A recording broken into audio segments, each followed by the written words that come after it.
As we end the month of January here in 2023, it's a good time to take a look back and see how the real estate market is doing here in the Phoenix metro area. Honestly, there's a lot to report, and I promise not to take up too much of your time on this and bore you with a bunch of mumbo jumbo and a bunch of numbers. So if you're interested in how the real estate market is doing here in the Phoenix metro area specifically, or anywhere in the state of Arizona, stick around. We're going to cover a few specific and standard numbers and metrics that I like to look at on a day-to-day basis that give us a good indication of how the market's doing and what the market health is. So if you're ready, let's get this show on the road.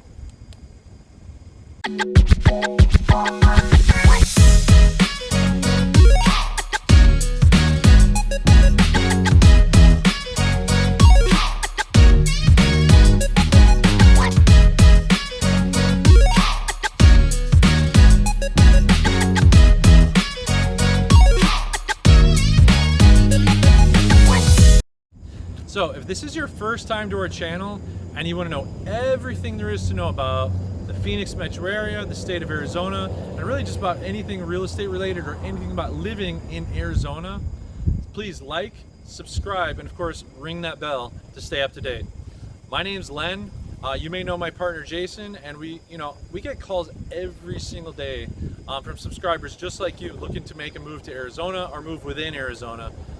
And we're absolutely ecstatic and we love hearing from you guys. So please reach out if you have any questions whatsoever, and whether or not you're looking to move in 6 days or you're looking to move in 6 months, we definitely want to hear from you, and we want to hear from you as soon as you can. So reach out. Anyways, let's get to this. We're going to dig a little bit into some numbers.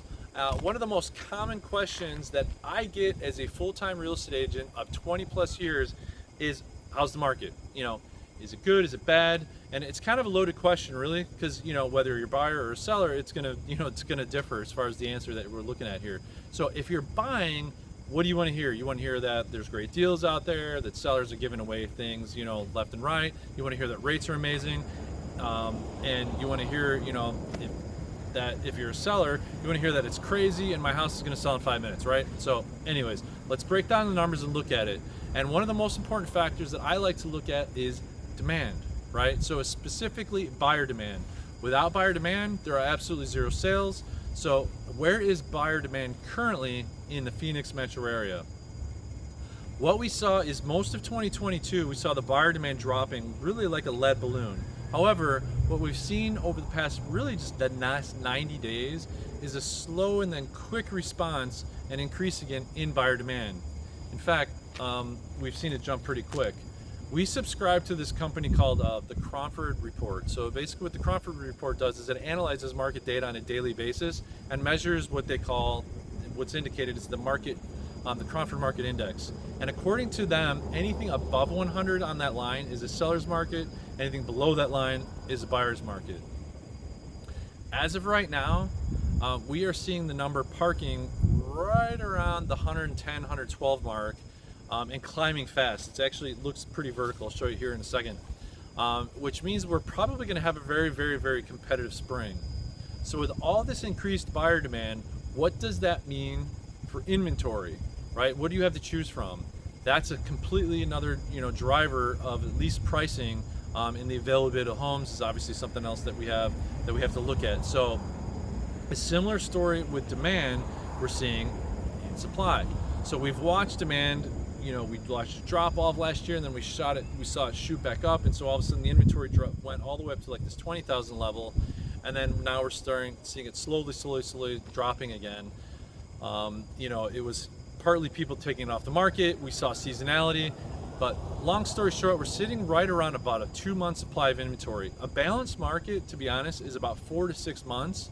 And so we would literally need to probably double our inventory here in the market to have that balanced market. And right now we're sitting at about 15,000 homes for sale in Maricopa and Pinal County. So kind of not enough. And remember, the rest of Arizona, just as a side note, basically follows what's happening here in the Phoenix market. So as we see in Phoenix, we see in the rest of the state. So these are good numbers to keep an eye on. So what all this stuff is doing for pricing, that's another question, of course. Are we following the law of supply and demand? Yep, of course we are. So what we saw is, as the inventory is rising, as interest rates were rising, as demand dropped, we saw the supply reach, the average price per square foot peaked at about $305 a square foot. Right now, we're actually sitting at $275 a square foot. The last time we saw this was around August of 2021, so a while back. However, what we're starting to see is this peak back up again, and in the last 30 days, we're seeing, coupled with that demand, we're starting to see that average price per square foot trickle back up. We're hoping for something a little bit more steady. So the last thing that we look at when we're looking at this is interest rates. I like to use the Freddie Mac website. It gives us a good idea as far as what the average rates were for the last week. It says all the mortgages that went, and locked their rates, what was the average rate.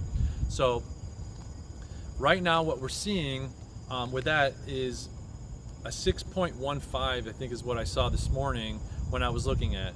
Does that mean you're going to get 6.15? Well, it depends on credit, right? So credit, there's all sorts of different factors that are going to determine that. But right now, that's what we're seeing. So with interest rates at about 6.15 and slowly moving down, in fact, it might have been 6.13. We've seen that very, very, very slowly moving down. We're seeing an increase that's helping increase our demand, right? So we've got low inventory, we've got lowering interest rates, we've got slightly increasing price per square foot going up, and we're seeing massive increase in buyer demand. So you've got 9 months of people who basically sat on the sidelines jumping back in and just saying, you know what, we've seen prices drop enough, we're ready to jump in. That $600,000 house is now $450. Based on the 6% interest rate, it's going to be the exact same mortgage I would have paid, a year and a half ago anyways, mostly, depending on the rate. And that's why we're seeing people jump in. So that's kind of the health of the real estate market here in the Phoenix metro area. In my personal opinion, it's a healthy market. I'm pretty happy to see what we're seeing. In all retrospect, it just feels more like a normal market. Like I said before, I've been doing this about 20 years. Everything about our market right now just feels normal, feels traditional. Busy spring, it'll taper off in summer, it'll drop in the fall, it'll go dead in the winter. There'll be sales, of course, there's sales every single day. We're just not going to see the massive amount of sales in December, that we typically do, and then it'll cycle back over again. So this just feels like a normal market, and I'm happy to have it, which means we're going to have steady, hopefully, steady increases in values. Nothing crazy like the 20+% that we saw before, but just nice normal percentages. So if you have any questions, please reach out. Hopefully all this made sense to you. Obviously it's a lot of numbers, it's a lot of number crunching. I love this stuff. I love to share it with you guys. But if you have any questions, please reach out. That's what we're here for. Thanks for tuning in, and we'll catch you next time.